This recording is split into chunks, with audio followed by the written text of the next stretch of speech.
Assalamualaikum warahmatullahi wabarakatuh.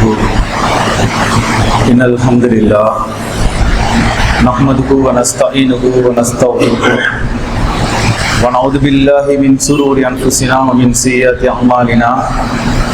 May yahdihillahu fala mudilla lahu wa may yudlil fala hadiya lahu. Wa asyhadu an la ilaha illallah wahdahu la syarika lahu wa asyhadu anna Muhammadan abduhu wa rasuluhu amma ba'd. Ya ayyuhan nas ittaqu rabbakumul ladzi khalaqakum min nafsin wahidah wa khalaqa minha zawjaha wa bassa minhuma rijalan katiran wa nisaa wattaqullaha alladzi tasaaluna bihi wal arham innallaha kana alaykum raqiba. Ya ayyuhalladzina amanu ittaqullaha haqqa tuqatihi wa la tamutunna illa wa antum muslimun. Ya ayyuhalladzina amanu ittaqullaha wa qulu qawlan sadida yuslih lakum a'malakum wa yaghfir lakum dhunubakum wa may yuti'illaha wa rasulahu faqad faza fawzan 'azima. Fa inna asdaqal hadisi kitabullah wa khairal hadi Muhammad sallallahu alaihi wasallam wa syarrul umuri muhdatsatuha wa kullu muhdatsatin bid'ah wa kullu bid'atin dalalah wa kullu dalalatin finnar. வார்த்தைகளில் சிறந்தது அல்லாஹ்வுடைய வார்த்தை என்றும் வழிகாட்டுதல்களில் சிறந்தது நபிகள் நாயகம் ஸல்லல்லாஹு அலைஹி வஸல்லம் அவர்களுடைய வழிகாட்டுதல் என்றும் காரியங்களிலே மிகவும் கெட்டது மார்க்கத்தின் பெயரால் புதுமைகளை உண்டாக்குவது. அப்படி உருவாக்கப்படும் ஒவ்வொரு புதுமையான காரியங்களும் வழிகேடுகள் அனைத்தும் அவற்றை பின்பற்றுவோரை நரகில் கொண்டு போய் சேர்க்கும் என்று தனது ஒவ்வொரு உரையின் ஆரம்பத்திலும் அல்லாஹ்வுடைய தூதர் நபிகள் நாயகம் ஸல்லல்லாஹு அலைஹி வஸல்லம் அவர்கள் எதை இந்த சமூகத்திற்கு அச்சமூட்டி எச்சரிக்கை செய்தார்களோ அதை இந்த சந்தர்ப்பத்தில் நானும் எச்சரிக்கை செய்தவனாக நினைவூட்டியவனாக இன்றைய ஜும்மாவின் உரையை ஆரம்பம் செய்கின்றேன். அன்பிற்குரிய சகோதரர்களே, இன்றைய ஜும்மாவின் தலைப்பாக மாதத்துக்கு முன்னால் ஒரு ஜும்மாவுடைய தலைப்பிலே படிப்பினை தரும் வரலாற்று சம்பவங்கள் என்ற தலைப்பிலே திருமறை குர்ஆனுடைய 5வது அத்தியாயத்தின் 54வது வசனத்தை முன்வைத்து அல்லாஹ்வுடைய தூதர் சொன்ன ஒரு பொன்மொழியுடைய வரலாற்று சம்பவங்களை பார்த்தோம். அதாவது நஜ்ஜாசி மன்னனிடம் அல்லாஹ்வுடைய வேத வசனங்களை ஓதி காட்டி நஜ்ஜாசி மன்னன் அவர்கள் இஸ்லாத்தை ஏற்றுக்கொண்ட அந்த சம்பவங்கள். அதே தொடர்ச்சியாக இன்றைய தினம் அல்லாஹ்வுடைய வார்த்தையை உண்மைப்படுத்தும் சமகால சம்பவங்கள் என்ற தலைப்பிலே அந்த தலைப்பினுடைய தொடர்ச்சியாக இன்றைய தினம் பார்க்கலாம் நினைக்கிறேன். அன்பிற்குரிய சகோதரர்களே, அல்லாஹ் தஆலா திருமறை குர்ஆனிலே சொல்லக்கூடிய அந்த 5வது அத்தியாயத்தின் 54வது வசனம் அல்லாஹ் தஆலா சொல்கின்றான், யா அய்யுஹல்லதீன ஆமனு, ஈமான் கொண்டவர்களே, மன் யர்தத்த மின்கும் அன் தீனிஹி ஃபஸௌஃப யஅதி அல்லாஹு பிகௌமி யுஹிப்புஹும் வ யுஹிப்பூனஹு. ஈமான் கொண்டவர்களே, உங்களுடைய மார்க்கத்தை விட்டு நீங்கள் வெளியேறினால் அதனால் இறைவனுக்கு அல்லாஹ்வுக்கு எந்த ஒரு நஷ்டமும் கிடையாது. அல்லாஹ் தஆலா வேறொரு சமூகத்தை கொண்டு அவனுடைய இந்த மார்க்கத்தை நிலைநாட்டுவான் என்றதுதான் அந்த வசனம். அதே வசனத்தை வைத்து இன்றைய காலகட்டத்திலே அல்லாஹ் தஆலா அந்த வசனத்தை எப்படி உண்மைப்படுத்தி கொண்டிருக்கின்றான் என்பதை ஒரு படிப்பினையாக பார்க்கலாம் நினைக்கின்றேன். இந்த இடத்திலே இருக்கக்கூடிய நாங்கள் எல்லோருமே இன்றைய காலகட்டத்திலே எல்லோருமே சமூக வலைதளங்கள் இன்னும் என்ன ஊடகங்கள் இருக்கின்றதோ இந்த எல்லா ஊடகத்தோடையும் தொடர்பு வைத்துக் கொண்டிருக்கக்கூடியவர்கள். நாம் இருந்த இடத்தில் இருந்து கொண்டே உலகத்தில் நடக்கக்கூடிய எல்லா சம்பவங்களையும் எல்லா செய்திகளையும் பார்த்து கொண்டிருக்கின்றோம். அப்படியாப்பட்ட இந்த காலகட்டத்தில் அல்லாஹ்வுடைய மார்க்கத்தை அல்லாஹ் தஆலா எப்படியெல்லாம் கொண்டு போய்ட்டு சேர்ப்பான் என்பதை இந்த வசனத்தை வைத்து நாம் பார்க்கும்போது அந்த வசனத்தில் அல்லாஹ் தஆலா சொல்வது என்ன? ஈமான் கொண்டவர்களே, நீங்க எந்த மார்க்கத்தை ஏற்றுக்கொண்டிருந்தீங்களோ, முஸ்லிம்கள் இயற்கையாகவே பிறக்கும் போது முஸ்லிம்களாக தானே பிறக்கின்றோம். அல்லாஹ்வுடைய இந்த இஸ்லாமிய மார்க்கத்தை ஏற்றுக்கொண்டவர்களாக பிறக்கின்றோம். ஆனால் பேரளவிலே முஸ்லிம்களாக இருக்கக்கூடியவர்கள் அந்த மார்க்கம் எதை சொல்கிறது, எதை தடுக்கிறது, எதை செய்ய வேண்டும் என்று தூண்டுகின்றது என்பதை தெரியாமல் ஏதோ முஸ்லிமாக பிறந்தோம் என்று வாழ்ந்து கொண்டிருக்கின்ற இந்த காலகட்டத்தில் நாம் பார்க்கிறோம், இந்த இஸ்லாமிய மார்க்கத்தை விட்டு வெளியேறக்கூடிய சில மனிதர்கள், இளைஞர்களாக இருக்கலாம், வயதிகளாக இருக்கலாம், பெண்களாக இருக்கலாம், இந்த மார்க்கத்தை விட்டு வெளியில போறதை பார்க்கிறோம். அல்லது இந்த மார்க்கத்தில் இருந்து கொண்டே இந்த மார்க்கத்தினுடைய சட்டதிட்டங்கள் தெரியாமல் வாழ்ந்து கொண்டிருப்பதை பார்க்கின்றோம். இப்படி எல்லோரையும் பார்த்துதான் அல்லாஹ் தஆலா சொல்கின்றான், ஈமான் கொண்டவர்களை, உங்களுடைய மார்க்கத்திலிருந்து நீங்கள் வெளியேறினால் இதனால் அல்லாஹ்வுக்கு எந்த நஷ்டமும் கிடையாது. அல்லாஹ் தஆலா இன்னொரு சமூகத்தை வைத்து அவனுடைய மார்க்கத்தை நிலைநாட்டுவான், வலுப்படுத்துவான் என்று சொல்கின்றான். இன்று நாம் பார்க்கக்கூடிய சமூக வலைத்தளங்களில் பாருங்க, அண்மை காலமாக, அதாவது இந்த 2025 ஆரம்பிச்ச உடனே சமூக வலைத்தளங்களில் வந்த ஒரு குறிப்பிட்ட ஒரு 2-3 நிமிட ஒரு வீடியோ, அதை நீங்க யூடியூப் ஏனைய ஊடகங்கள்ல போயிட்டு பார்த்தா அந்த மொத்த வீடியோவும் பார்க்கலாம். ஒரு கிறிஸ்தவ மதத்தை சார்ந்த, நான் நினைக்கிறேன் ஒரு இந்தியாவை சேர்ந்த ஃபாதர் கேஸ்பர் என்று சொல்லக்கூடிய ஒருத்தர் பல ஆயிரம் மக்களை ஒன்று திரட்டி பேசக்கூடிய ஒரு மேடையில பேசும்போது அவர் சொல்கிறார், இந்த உலகத்தில் அதிகமாக இப்ப இஸ்லாத்தை நோக்கி வரக்கூடிய மக்கள் இருக்கக்கூடியது யூரோப் நாடுகளில், அதாவது ஐரோப்பிய நாடுகளில்.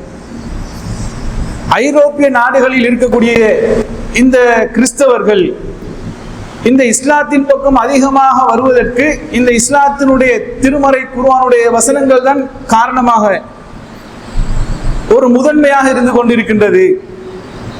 அவர் சொல்லும் போதே சொல்கிறார், நான் சொல்லக்கூடியது, அந்த ஃபாதர் சொல்லும் போது சொல்கிறார், நான் சொல்லக்கூடியது நானாக சொல்வது கிடையாது. கிறிஸ்தவ அறிஞர்கள் ஒன்று சேர்ந்து அவர்களால் ஆய்வு செய்து அவர்கள் சொல்லக்கூடியதை தான் நான் இந்த இடத்தில் பேசுகின்றேன். உலகத்தில் அதிகமாக இஸ்லாத்தை நோக்கி வரக்கூடியவர்கள் ஐரோப்பிய நாட்டில் இருக்கக்கூடியவர்கள். அவர்கள் இந்த இஸ்லாத்தின் பக்கம் வருவதற்கு பிரதான காரணம் என்னென்று சொன்னால், இந்த ஐரோப்பிய நாடுகளில் இருக்கக்கூடியவர்களுக்கு இப்படித்தான் வாழ வேண்டும் என்று ஒரு வாழ்வியல் முறையை அந்த கலாச்சார ரீதியாக அவர்களுக்கு யாருமே சொன்னது கிடையாது. மனித உரிமை என்ற பெயரிலே ஆணும் ஆணும் திருமணம் முடிக்கலாம், பெண்ணும் பெண்ணும் திருமணம் முடிக்கலாம், திருமணத்திலே அவர்களுக்கு இப்படிதான் வாழ வேண்டும் என்ற ஒரு குடும்பவியல் கட்டுப்பாடு கிடையாது. பெற்றோர்களை இப்படிதான் பேண வேண்டும் என்ற ஒரு கட்டுப்பாடு கிடையாது. அதனால் அவர்களுக்கு நினைத்தவாறு வாழ்ந்து கொண்டிருக்கிறார்கள். ஆனால் முஸ்லிம்களை பார்க்கும் போது அவர்களுக்கு அவர்களுடைய வேதம் ஒரு குடும்பவியல், இப்படிதான் ஒரு குடும்பம் வாழ வேண்டும், திருமணம் என்று சொன்னால் இப்படிதான் நடக்க வேண்டும் என்று அவர்களுக்கு வழிகாட்டக்கூடியதை நாம் பார்க்கின்றோம் என்று அவர் சொல்கிறார். சொல்லிட்டு அவர் சொல்லக்கூடிய புள்ளி விபரத்தை பாருங்க. 35, அதாவது 1990 2020, அவர் பேசுறது 2025 ஜனவரியில. அவர் சொல்லுகிறார், 1990ஆம் ஆண்டு உலகத்தின் முஸ்லிம்களுடைய சனத்தொகையுடைய எண்ணிக்கை 110 கோடி. இந்த இடத்தில் அவர் பேசின சில அந்த வீடியோ பார்த்தவர்களும் இருப்பீங்க. அவர் சொல்றார் 110 கோடி 1990ஆம் ஆண்டு. அதை அடுத்து இந்த 2025 அவர் பேசக்கூடிய அந்த காலகட்டத்தில் சொல்கிறார், கிறிஸ்தவ அறிஞர்களுடைய கணக்கீடின்படி 2025ஆம் ஆண்டு 160 கோடி, கிட்டத்தட்ட 50 கோடிக்கு கூடி இருக்கின்றது. 2050 வரும்போது இன்னும் ஒரு 50 கோடி அதிகரித்து அது 210 கோடியாக மாறலாம். அப்படி மாறுவதற்கு காரணம் முஸ்லிம்களுடைய கையிலே இருக்கக்கூடிய அந்த திருமறை குர்ஆன் என்று அவர் சொல்கிறார். அந்த திருமறை குர்ஆன் திருமணம் எப்படி முடிக்க வேண்டும் என்று சொல்கின்றது. திருமறை குர்ஆன் சொல்கிறதா இல்லையா? அர்-ரிஜாலு கவ்வாமுன அலன்-நிசா, ஆண்கள் தான் பெண்களை நிர்வகிக்க கூடியவர்கள். திருமணத்தில் அல்லாஹ் தஆலா ஆண்களுக்கு பெண்களை நிர்வகிக்கக்கூடிய அதிகாரத்தை தந்திருக்கின்றான். சமூகத்தில் அதற்கு மாற்றமாக நடக்கலாம், ஆனால் இஸ்லாமிய சட்டம் என்னது? ஆண்கள் தான் பெண்களை நிர்வகிக்க வேண்டும், இது அல்லாஹ்வுடைய கட்டளை. அதே போன்று திருமணத்தின் போது அல்லாஹ் தஆலா பெண்களுக்கு கொடுக்கக்கூடிய ஒரு உரிமை, பெண்களுக்கு கொடுக்கக்கூடிய அந்த திருமணத்தின் மூலமாக கொடுக்கக்கூடிய ஒரு வலிமை என்னது? வாத்து நிசா சதுகாத்திகின்றீங்களா, பெண்களுக்கு அவர்களுடைய மனக்கொடையை கட்டாயமாக கொடுத்து விட வேண்டும், இது அல்லாஹ்வுடைய கட்டளை. இதையெல்லாம் அவர்கள் படிக்கிறார்கள். படிக்கும் போது பார்க்கிறார்கள், குடும்பமா இஸ்லாம் இப்படி ஒரு வழிகாட்டுது, பெண்களுக்கு என்று தனி ஒரு உரிமையை கொடுக்கின்றது. மேலும் அவர் பேசும்போது என்ன சொல்கிறார்? இஸ்லாமியர்கள் மத்தியில் முதியோர் இல்லம் கிடையாது. ஐரோப்பிய நாடுகளை எடுத்துக்கொண்டால் குழந்தைகள் ஒரு வயதை அடைந்தவுடனே பெற்றோர்களை விட்டு குழந்தைகள் தனியாக வாழப் போகிறார்கள். அவர்கள் எப்படி திருமணம் முடிக்கிறார்கள், யாரோடு வாழ்கிறார்கள் என்பது பெற்றோர்களுக்கு தெரியாது, பெற்றோர்களுக்கு தலையிடவும் முடியாது. பெற்றோர்கள் என்ன செய்கிறார்கள், பெற்றோர்கள் எங்க இருக்கிறார் என்று பிள்ளைகளுக்கும் தெரியாது. இப்படி வாழ்ந்து கொண்டிருக்கிறார்கள். ஆனால் அல்லாஹ் தஆலா முஸ்லிம்களுக்கு இந்த திருமறை குர்ஆன்ல இஸ்லாத்தை ஏற்றுக்கொண்டவர்களுக்கு, இந்த மனித சமூகத்துக்கு அல்லாஹ் தஆலா போடக்கூடிய கட்டளை சட்டம் என்னது? வகலா ரப்புக அல்லா தஅபுது இல்லா இய்யாஹு வபில் வாலிதைனி இஹ்சானா. எப்படிப்பட்ட சட்டம்னு பாருங்க. உலகத்தில் எந்த ஒரு மதமும் எந்த ஒரு மார்க்கமும் வழி காட்டாத ஒரு கட்டளை அல்லாஹ் தஆலா திருமறை குர்ஆன்ல எப்படி போடுறான்னு பாருங்க. அல்லாஹ்வை தவிர வேற யாரையும், வகலா ரப்புக அல்லா தஅபுது இல்லா இய்யாஹு, அல்லாஹ்வை தவிர வேற யாரையும் வணங்க கூடாது என்பது அல்லாஹ்வுடைய கட்டளை. அதற்கு அடுத்ததாக அல்லாஹ் தஆலா என்ன சொல்கிறான்? வபில் வாலிதைனி இஹ்சானா, உன்னுடைய பெற்றோருக்கு நீ நன்மையை செய்ய வேண்டும்.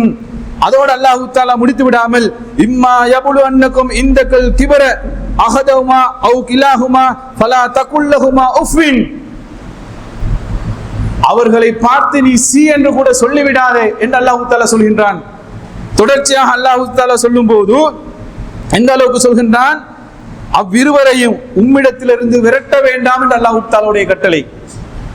வயது முதிர்ந்த பெற்றோர்கள் எங்களிடத்தில் இருந்தால் அவர்களை நாங்கள் இருக்கக்கூடிய இடத்திலிருந்து விரட்டக்கூடாது என்பது அல்லாஹ்வுடைய கட்டளை. இதை படிக்கிறார்கள். இப்படியாப்பட்ட சட்டத்தை கட்டளையை பின்பற்றக்கூடியவர்களிடத்துல முதியோர் இல்லம் வராது. முதியோர் இல்லம் வருமா? வராது.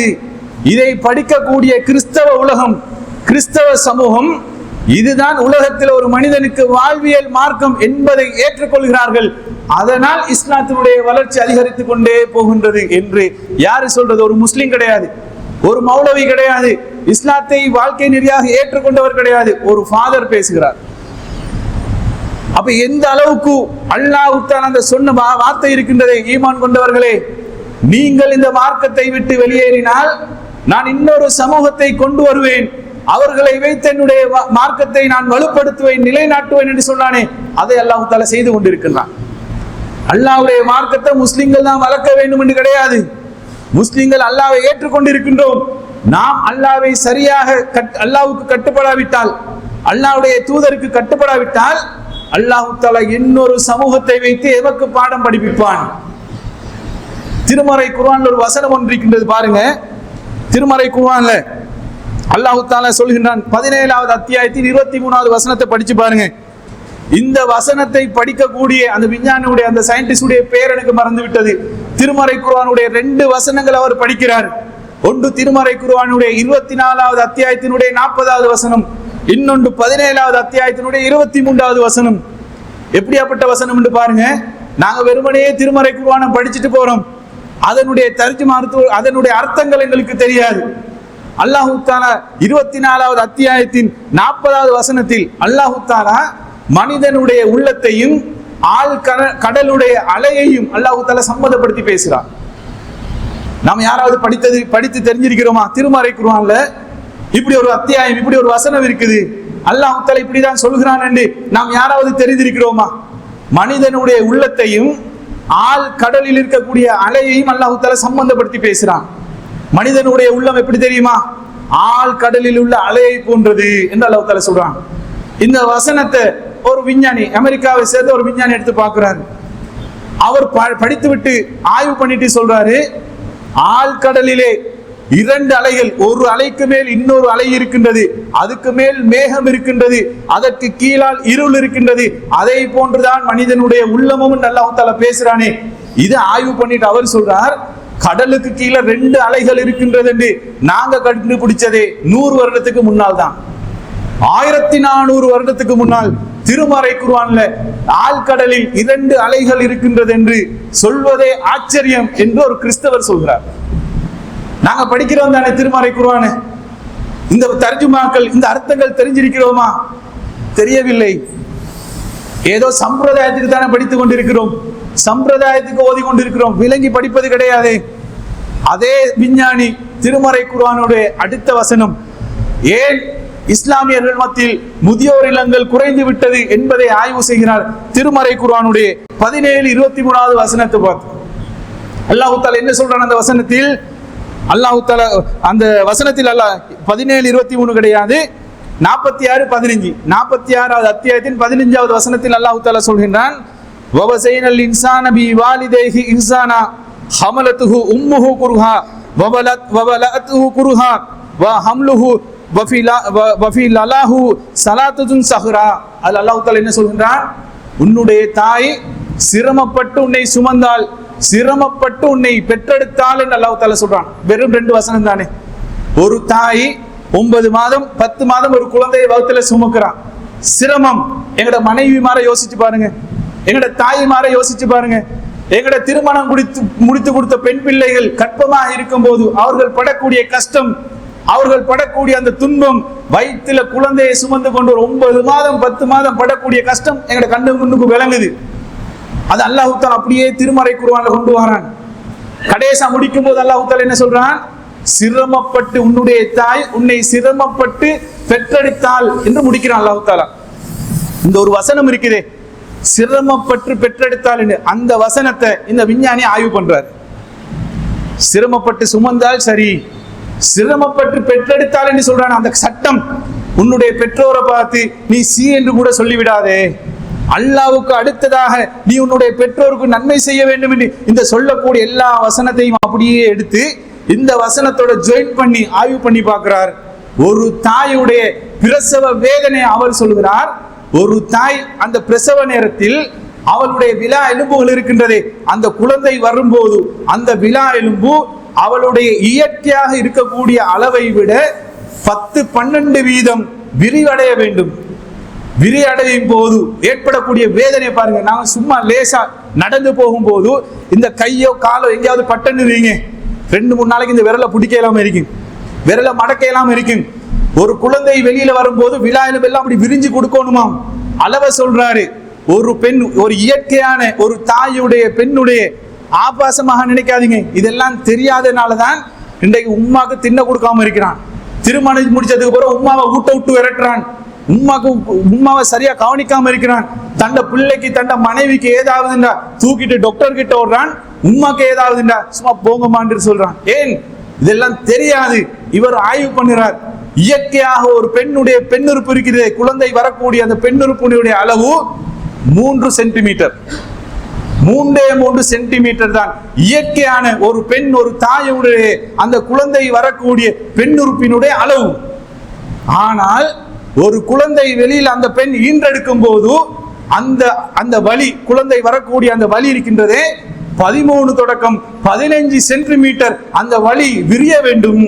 விரிந்தால்தான் குழந்தை வெளியில வரவே முடியும் என்று ஆய்வு பண்ணிட்டு சொல்றார். இந்த திருமறை குர்ஆன் சொல்வது இதுதான். உன்னுடைய தாய் சிரமப்பட்டு சுமந்தால், சிரமப்பட்டு பெற்றெடுத்தால், இன்று இந்த திருமறை குர்ஆன் சொல்வது அந்த குழந்தை வெளியில வரும்போது 13 தொடக்கம் 15 சென்டிமீட்டர் அந்த வலி விரிந்தால் மட்டும்தான் குழந்தை வர வேண்டும். இதுதான் சிரமத்துக்கு மேல் சிரமம் என்று ஒரு கிறிஸ்தவர் சொல்கிறார். நாங்க தெரிஞ்சிருக்கிறோமா? தெரிஞ்ச உம்மாவை பார்த்து சீன்னு பேசுவோமா? உம்மாவை பார்த்து தூசணத்தால பேசுவோமா? உம்மாவை நடு ரோட்ல விட்டுட்டு போவோமா? உம்மாக்கு மருந்து எடுத்து கொடுக்காம இருப்போமா? எத்தனை குழந்தைகள் தாய் தந்தையை பார்த்து சிரிச்ச முகத்தோட அன்பா பேசுறோம். நீங்க இன்றைக்கு பேய்த்து உங்களோட தாயிடம் கேளுங்க, உம்மா வயசு பிரச்சனை இல்லை, இந்த இடத்துல இருப்பீங்க, நீங்க புள்ள பெத்து உங்களுக்கு 2-3 புள்ளைகள் இருக்கு. உங்களோட மனைவி கிட்ட பேத்து கேளுங்க. மனைவி கிட்ட பேத்து, நீங்க புள்ளைய பெத்தெடுத்தீங்களே உங்களுக்கு அந்த நேரத்துல எப்படி இருந்துச்சுன்னு வைஃப் சொல்லுவா. உங்களோட உமா கிட்ட போய் திண்டைக்கு கேளுங்க, உமா இவ்வளவு நாள் நான் தெரியாம இருந்துட்டேன், என்ன நீங்க பெத்தெடுத்தீங்களே, நான் என்ன நீங்க பெத்தெடுக்கும் போது உங்களோட அந்த நேரத்துல உங்களோட வழி எப்படி இருந்துச்சுன்னு கேளுங்க. ஒரு தாய் சொல்லுவான். இதை யாரை எங்களுக்கு சொல்லித்தார? ஒரு கிறிஸ்தவர் சொல்லித்தாராரு. திருமறை குர்ஆனுடைய வசனத்தின் மூலமாக அல்லாஹ் தஆலா எப்படி நிலைநாட்டுறான்னு பாருங்க. அவனுடைய மார்க்கத்தை, அவனுடைய மார்க்க அல்லாஹ் தஆலாவுடைய வசனம், அல்லாஹ்வுடைய இந்த வேத வாக்கு, திருமறை குர்ஆனை படிக்கிறார்கள். இஸ்லாத்தின் பக்கம் கோடான கோடி மக்கள் வந்து கொண்டிருக்கிறார்கள். இதே மாதிரி பாருங்க, இந்தியாவில் இருக்கக்கூடிய இன்னொரு ஃபாதர், நான் இப்ப ஃபாதர்மார் பேசுறத மட்டும் சொல்றேன். இந்தியாவில் இருக்கக்கூடிய ஃபாதர் அகத்தியன் என்று சொல்லக்கூடியவர் ஒரு இந்தியாவில் ஒரு இஸ்லாத்தினுடைய வளர்ச்சியை பத்தி சொல்றார். அவர் பேசும் இதெல்லாம் ஃபாதர்மார், கிறிஸ்தவ மதத்தை போதிக்கக்கூடியவர்கள், மத போதகர்கள். அவர் சொல்றார், இஸ்லாத்தினுடைய வளர்ச்சியை யாராலும் தடுக்க முடியாது, இஸ்லாம் அப்படியே வேகமாக வளர்ந்து கொண்டே இருக்கும். அவர் சொல்றார், எங்களுடைய கிறிஸ்தவ மதத்தில் கூட, அவர் சொல்றதை சொல்ற, நானா சொல்லல, அவர் சொல்றார், கிறிஸ்தவ மதத்தில் கூட உயர்ந்தவர் தாண்டவர் என்றதை நாங்க பார்க்கிறோம். ஆனால் இஸ்லாத்தில் அந்த உயர்ந்தவர் தாண்டவர் என்றது கிடையாது. முகம்மதோடு கூட இருந்தவர்கள் அனைவருமே அடிமைகளாக இருந்து விடுவிக்கப்பட்டவர்கள். ஒரு அடிமையாக இருந்து விடுவிக்கப்பட்டவரை தான் முகம்மது முதலாவது அதான் சொல்றதுக்கு, பாங்க சொல்றதுக்கு முன்னிறுத்தினார் என்று யாரு சொல்றது? ஃபாதர் அகத்தியன் சொல்றார். சொல்லிட்டு சொல்றாரு, இந்தியாவில் 1897 சிவகாசி மாவட்டத்தில் 3000 பேர் கொண்ட ஒரு ஊரை இஸ்லாத்தை ஏற்றுக்கொண்டார்கள். அவர்கள் இஸ்லாத்தை ஏற்றுக்கொள்வதற்கு காரணம் என்ன தெரியுமா? அவர்கள் அந்த சிவகாசியில் இருக்கக்கூடிய கோயிலுக்கு போனதுதான் காரணமா. கோயிலுக்கு போனதுக்காக வேண்டி இஸ்லாத்தை ஏற்றுக்கொள்கிறார்கள்னா என்ன காரணம்? நீ எல்லாம் தாண்டவன், நீ கோயிலுக்குள்ள வரக்கூடாது என்று சொன்னார்களாம். அந்த ஊர் மக்கள் 3000 பேர் அப்படியே இஸ்லாத்தை ஏற்றுக்கொண்டார்கள். ஆனால் இஸ்லாத்தை கொண்டு வந்த முகமது என்று சொல்லக்கூடிய இவர் அணைத்து கொண்ட அனைவருமே அடிமைகள் என்று அவர் சொல்றார். எப்படியாப்பட்ட ஒரு மார்க்கம் என்று பாருங்க. எங்க வைத்து பார்த்தாலும் இஸ்லாம் மனித குலம் மத்தியில், இந்த மனித வழிகாட்டல் மத்தியில் தலை சிறந்து நிற்பதற்கு காரணம் ஏன்? இது அல்லாஹ்வுடைய மார்க்கம், அல்லாஹ்வினால் ஏற்றுக்கொள்ளப்பட்ட மார்க்கம், ஒரு தூதரை அனுப்பி மனிதர்களுக்கு வழிகாட்டிய மார்க்கம். அதனால் தான் அல்லாஹ் தஆலா சொல்றான், இது முஸ்லிம்களுக்கு மட்டுமில்ல நபியே, அகிலத்தின் அருட்கொடையாக நான் உங்களை அனுப்பியிருக்கிறேன். அகிலம், இந்த மொத்த உலகத்துக்கும் அருட்கொடை அல்லாஹ்வுடைய தூதர், முஸ்லிம்களுக்கு மட்டும் கிடையாது. இந்த மார்க்கம் இன்னத்தீன இந்தல்லாஹில் இஸ்லாம், இது அல்லாஹ்வுடைய மார்க்கம். அல்லாஹ் தஆலா மூமின்களுக்கும் யா அய்யுஹல்லதீன ஆமனு என்று மூமின்களுக்கும் அல்லாஹ் தஆலா கட்டளையிடுவான், யா அய்யுஹன் நாஸ் என்று மனிதர்களுக்கும் கட்டளையிடுவான். அப்படியாப்பட்ட ஒரு மார்க்கம். அப்ப எந்த அளவுக்கு எங்கள் மத்தியில், இந்த முஸ்லிம்கள் மத்தியில் இந்த மார்க்கத்தை நாம் கடைபிடிக்க வேண்டும் யோசிச்சு பாருங்க. பெண்ணுரிமையை பத்தி பேசுகிறார்கள். இஸ்லாத்திலே பெண்ணுரிமை கிடையாது, பெண்கள் அடிமைப்படுத்தக்கூடிய மார்க்கம் என்று. பெண்களுக்கு இஸ்லாத்தில் இருக்கக்கூடிய உரிமையை விட, இஸ்லாம் பெண்களுக்கு கொடுத்த இந்த முன்னுரிமையை விட உலகத்தில் எந்த ஒரு மதத்திலாவது காண முடியுமா? அதை கூட முஸ்லிம்கள் நாம் பேசுவது கிடையாது. எமது நாட்டில் கூட முஸ்லிம் என்ற பெயர் வைத்துக் கொண்டிருக்கக்கூடிய பெண்கள் கூட இஸ்லாத்தில பெண் உரிமை கிடையாது என்று பேசக்கூடிய சம்பவங்களை, செய்திகளை நாம் பார்க்கிறோம். ஆனால் டாக்டர் ஷாலினி என்று சொல்லக்கூடிய ஒரு இந்து மதத்தை சேர்ந்த ஒரு சகோதரி, அவர் சொல்கிறார், இந்த உலகத்தில் இஸ்லாம் பெண்களுக்கு கொடுத்திருக்கக்கூடிய பெண் உரிமையை விட உலகத்தில் எந்த ஒரு மார்க்கமும் மதமும் பெண்களுக்கு உரிமையை கொடுத்தது கிடையாது. திருமணம் தொடக்கம் பெண்களுக்கு உரிமையை கொடுத்த ஒரே மார்க்கம் இஸ்லாமிய மார்க்கம். எந்த அளவுக்கு ஒரு சம்பவத்தை சொல்றேன். அல்லாஹ்வுடைய தூதருடைய காலத்தில் நடந்த, புகாரில வரக்கூடிய ஒரு செய்தி. பரீரா முகீஸ் என்று சொல்லக்கூடிய 2 பேருடைய சம்பவம் பாருங்க. பெண்களுக்கு இந்த மார்க்கம் எந்த அளவுக்கு உரிமை கொடுத்திருக்கின்றது. இன்றைக்கு இந்த உரிமைகள் எல்லாம் இஸ்லாத்தில் இருக்கக்கூடிய பெண்கள் கூட தெரியாமல் இருப்பதனால் இந்த சமூகத்தில் எவ்வளவு அனாச்சாரங்கள், அசிங்கங்கள் நடக்குது. திருமணம் முடிச்சிட்டோம், கணவனிடம் ஒரு பெண் எதிர்பார்க்கக்கூடிய அரவணைப்பு, பாதுகாப்பு, அன்பு, பாசம் இது ஒன்றுமே இல்லாததனால் கணவனை விட்டு விலகவும் முடியாது. குடும்பம் என்ன சொல்லுமோ, சமூகம் என்ன சொல்லுமோ என்று சொல்லி ஒரு பெண் தவறான காரியங்களுக்கு, தவறான செயல்பாடுக்கு போகக்கூடியதை பார்க்கிறோம். ஆனா இஸ்லாம் எப்படி வழிகாட்டுதுன்னு பாருங்க. ஒரு ஆணுக்கு ஒரு பெண்ணோடு வாழ விருப்பம் இல்லையா, ஒரு ஆண் எப்படி பெண்ணை தலாக்கு விடுறானோ, அத மாதிரி ஒரு பெண்ணுக்கு, ஒரு மனைவிக்கு உன்னுடைய கணவனிடம் நீ எதிர்பார்க்கக்கூடிய அந்த அன்பு, பாசம், பாதுகாப்பு, கருணை இது கிடைக்கவில்லையா? நீயும் கணவனை விட்டு பிரியலாம், பசகு செய்யலாம் என்ற உரிமையை கொடுத்த ஒரே மார்க்கம் இஸ்லாம். மனைவி அதனுடைய காரணத்தை பகிரங்கமாக சொல்ல தேவையில்லை. பகிரங்கமாக சொன்னால் தனக்கும் அதனால் அவமானம், தன்னுடைய கணவனுக்கும் அவமானம் சொன்னால் பகிரங்கப்படுத்த தேவையில்லை. விருப்பம் இல்லையா, விலகிட்டு போறதுக்கு அனுமதி கொடுத்த ஒரு மார்க்கம். பரீரா முகீஸுடைய வாழ்க்கை எடுத்து பாருங்க. முகீஸ் என்று சொல்லக்கூடியவர் ஒரு அடிமையாக இருக்கிறார். அவர் அடிமையாக இருந்து விடுதலையாகும் போது அவருடைய மனைவி பரீரா அவர்கள் முகீஸை விவாகரத்து செய்யறதுக்கு, அவரை விட்டு பிரியறதுக்கு முடிவெடுக்கிறாங்க. முகீஸ் என்று சொல்லக்கூடிய பரீராவுடைய கணவன் தன்னுடைய மனைவியின் மீது அதிகமான பாசம், அன்பு வச்சிருக்கிறாங்க. தன்னுடைய மனைவி தன்னை விட்டு பிரிய போறான்ற செய்தி கேட்டோனே முகீஸ் என்று சொல்லக்கூடிய அந்த நபித்தோழர் எந்த அளவுக்கு அழுகிறார் என்று சொன்னா, தன்னுடைய தாடிகள் எல்லாம் நலையக்கூடிய அளவுக்கு அழுகிறாரு. தன் மனைவி என்ன விட்டு பிரிய போறாவே. கடைசியில் அல்லாஹ்வுடைய தூதரிடம் முகீஸ் சொல்றாரு, அல்லாஹ்வுடைய தூதரே, என்னுடைய மனைவி இப்படி ஒரு முடிவு எடுத்திருக்கிறார், கொஞ்சம் மனைவியை கூப்பிட்டு பேசலாமே. அல்லாஹ்வுடைய தூதர் அவர்கள் பரீராவை கூப்பிட்டு பேசுறாங்க. பரீராவை கூப்பிட்டு பேசுறதுக்கு முதல் அல்லாஹ்வுடைய தூதர் இப்னு அப்பாஸ் ரலியல்லாஹு அன்ஹு அவரிடம் கேட்கிறாங்க, இப்னு அப்பாஸே, இந்த முகீஸ் பரீரா மீது வைத்துள்ள நேசத்தையும் பரீரா முகீஸ் மீது வைத்துள்ள அந்த வெறுப்பையும் பார்த்து நீ வியக்கவில்லையான்னு கேட்கிறாங்க.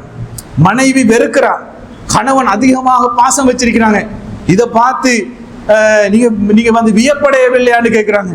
அவர் சொல்றார், ஆமா அல்லாஹ்வுடைய தூதரே, நான் வியப்படைகிறேன். அப்ப பரீராவை கூப்பிட்டு அல்லாஹ்வுடைய தூதர் பேசிட்டு கேட்கிறாங்க, பரீராவே, உன்னுடைய கணவன் உன் மீது அதிகமாக பாசம் வச்சிருக்கிறான், அதனால கொஞ்சம் அவனோட சேர்ந்து வாழலாமே. பரீரா அவர்கள் அல்லாஹ்வுடைய தூதரிடம் கேட்டது என்ன தெரியுமா? அல்லாஹ்வுடைய தூதரே, நீங்க என்னிடம் சொல்லக்கூடாது கட்டளையா? நீங்க கட்டளையாக இட்டால் பரீராவை நீ முகீஸோடு வாழதான் வேண்டும் என்று சொன்னால் நான் வாழ்கிறேன். ஆனால் நீங்கள் கட்டளை இல்லாமல் பரிந்துரை செய்கிறீர்களா? என்ன கேட்கிறாங்க, கட்டளையா பரிந்துரையா? அல்லாஹ்வுடைய தூதர் சொல்றாங்க, பரிந்துரை தான். அல்லாஹ்வுடைய தூதரை எனக்கு சேர்ந்து வாழ முடியாது. எப்படியாப்பட்ட மார்க்கம் என்று பாருங்க. அல்லாஹ்வுடைய தூதரே சொன்னாலும் கட்டளை மார்க்கம் என்றாதான் கட்டுப்பட வேண்டும். மார்க்கம் இல்லையா, எனக்கு சேர்ந்து வாழ முடியாது. அது அவர்கள் 2 பேருக்கு உள்ள இருக்கக்கூடிய விஷயம். அல்லாஹ்வுடைய தூதர் அனுமதி கொடுக்குறாங்க. அப்படியாப்பட்ட பெண்களுக்கு உரிமை கொடுக்கக்கூடிய இந்த மார்க்கம் இஸ்லாமிய மார்க்கம். அப்படியாப்பட்ட மார்க்கத்தை நாம் கையில வைத்துக் கொண்டிருக்கின்றோம். இதை இன்னைக்கு யாரு பேசுறாங்கன்னு பாருங்க.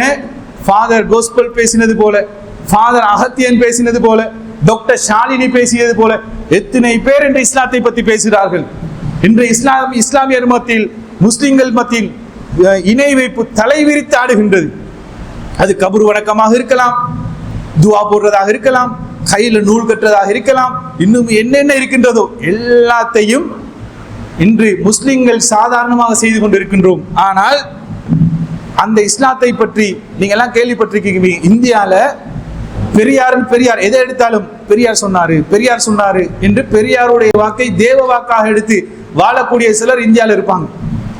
இந்த பெரியார் எழுதிய புக்ல இருந்து இந்தியாவில் இன்றைக்கு பட்டிமன்றங்கள்ல பேசுறாங்க. அதுல ஒருத்தர் பேசும்போது சொல்றார், இஸ்லாத்துல இந்த ஜியாரம் கபர் வழிபாடு இஸ்லாத்தில் கிடையாது. இது இந்துக்களிடமிருந்து முஸ்லிம்கள் பார்த்து கொப்பி அடித்தது. ஏன்னு சொன்னால் இந்துக்களை பார்க்கிறாங்க, அங்கதான் வருமானம் வருது, அங்கதான் செல்வம் வருது. இதை பார்த்து முஸ்லிம்கள் அப்படியே கொப்பி அடிக்கிறாங்க. ஆனால் அந்த பெரியார் சொன்னாராம், அவர் எழுதிய புத்தகத்தில் எழுதி வைத்திருக்கிறாரு, முகம்மது மரணிக்கும் போது முகம்மது சில தகவல்களை முஸ்லிம்களுக்கு விட்டு சென்றார். அவர் விட்டு சென்ற அந்த செய்திகளில் மிகவும் கடுமையான செய்தி என்ன தெரியுமா? கபர் வணக்கத்தை முகமது அவர்கள் எதிர்த்தார்கள் என்று பெரியாருடைய புத்தகத்தில் பெரியார் எழுதி வைத்திருக்கின்றார் என்று இன்றைக்கு பெரியாரை வச்சு இஸ்லாத்தை அல்லாஹ் தஆலா பரப்பி கொண்டிருக்கிறான். அல்லாஹ்வுடைய தூதர் மரணிக்கும் போது என்ன சொன்னாங்க? அல்லாஹ்வுடைய தூதர் என்ன சொல்றாங்க? லஅனல்லாஹு யஹூத வன் நஸாரா, இறைவா யூதர்களை நசாராக்களையும் உன்னுடைய அன்பில் உன்னுடைய நேசத்திலிருந்து தூரமாக்கி விடுவாயாக. என்னத்துக்கு தூரமாக்குறவனும் காரணத்தை அல்லாஹ்வுடைய தூதர் சொல்றாங்க, இத்தஹது குபூர அன்பியாஹி மசாஜிதா, அவர்களுடைய நபிமார்களுடைய அடக்கஸ்தலத்தை வணக்கஸ்தலமாக ஆக்குவார்கள். அதனால் இறைவா உன்னுடைய நேசத்திலிருந்து உன்னுடைய கருணையிலிருந்து அவர்களை நீ அப்புறப்படுத்தி தூரமாக்கு என்று அல்லாஹ்வுடைய தூதர் பிரார்த்தித்தார்கள். நபிமார்களுடைய யூத கிறிஸ்தவர்கள் யாரை வணங்கினாங்க?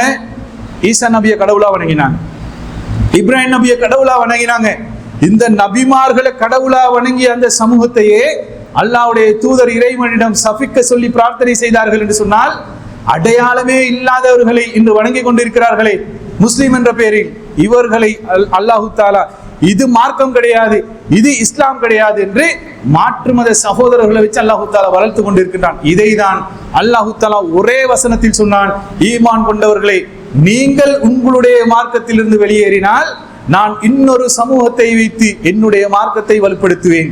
அல்லாஹு தாலா வலுப்படுத்திக் கொண்டே இருக்கின்றான். அல்லாஹு தாலா இந்த இஸ்லாத்தை வளர்த்து கொண்டே இருக்கின்றான். முஸ்லிம்கள் திருமறை குர்ஆனை படிப்பது கிடையாது, அல்லாஹ்வுடைய தூதருடைய வாழ்க்கை படிப்பது கிடையாது, பின்பற்றுவது கிடையாது. அல்லாஹ்வுடைய தூதரை பத்தி கேட்டா, அல்லாஹ்வுடைய தூதருடைய வாழ்க்கை வழிமுறை தெரியாத எத்தனையோ இளைஞர்கள் இன்னைக்கு சமூகத்தில் இருக்கிறாங்க. நாங்கள்லாம் ஒவ்வொரு நிகழ்ச்சியில ஒவ்வொரு ஊர்களுக்கும் தாவாக்கு போவோம். சில இளைஞர்களை கூப்பிட்டு தொழுகை சட்டத்தை கேட்டா தொழுகை சட்டம் தெரியாத எத்தனையோ இளைஞர்கள் இருக்கிறாங்க. உழு செய்யக்கூடிய தெரியாத எத்தனையோ சகோதரர்கள் இருக்கிறாங்க. உழு செய்வது தொடக்கம் சலாம் குடும்பம் தொழுகையில் இருக்கக்கூடிய அந்த நிலைகளை சரியாக செய்ய தெரியாத எத்தனையோ இளைஞர்கள் இருக்கிறாங்க. கேட்டால் முஸ்லிம்கள், கேட்டால் இஸ்லாமியர்கள், கேட்டால் நாம் அல்லாஹ்வை ஏற்றுக்கொண்டவர்கள், அல்லாஹ்வுடைய தூதரை பின்பற்றக்கூடியவர்கள். நாம் கேவலப்படணுமா இல்லையா? நாம் தலை குனிய வேண்டுமா இல்லையா? நாம் இந்த இஸ்லாத்தை படிக்க வேண்டுமா இல்லையா? எங்களை பார்த்து அடுத்தவர்கள் இந்த இஸ்லாத்தின் பக்கம் ஈர்த்து வரக்கூடிய அளவுக்கு எங்களுடைய வாழ்க்கையை அமைத்துக் கொள்ள வேண்டுமா இல்லையா? அப்ப இந்த முஸ்லிம்கள் இந்த இஸ்லாத்தை சரியாக செய்யாத வரைக்கும் எங்களுக்கு தான் நஷ்டமே தவிர இறைவனுக்கு நஷ்டம் கிடையாது. இதனால் அல்லாஹுக்கு எந்த இழப்பும் கிடையாது. இழப்பு எங்களுக்கு தான். அந்த இழப்பை இந்த உலகத்திலும் பார்ப்போம், மறுமையிலும் பார்ப்போம். எனவே இந்த மார்க்கத்தை நாம் கடைபிடித்து இம்மையிலும் நாம் வெற்றியாளர்களாக, மறுமையிலும் வெற்றியாளர்களாக வாழ்ந்து மரணிக்கக்கூடிய பாக்கியத்தை அல்லாஹு தாலா எனக்கும் என்னுடைய குடும்பத்தாருக்கும் உங்களுக்கும் உங்களுடைய குடும்பத்தாருக்கும் தந்தர புரிவானாக. வாஹ்ரு தஅவானா அல்ஹம்துலில்லாஹி ரப்பில் ஆலமீன்.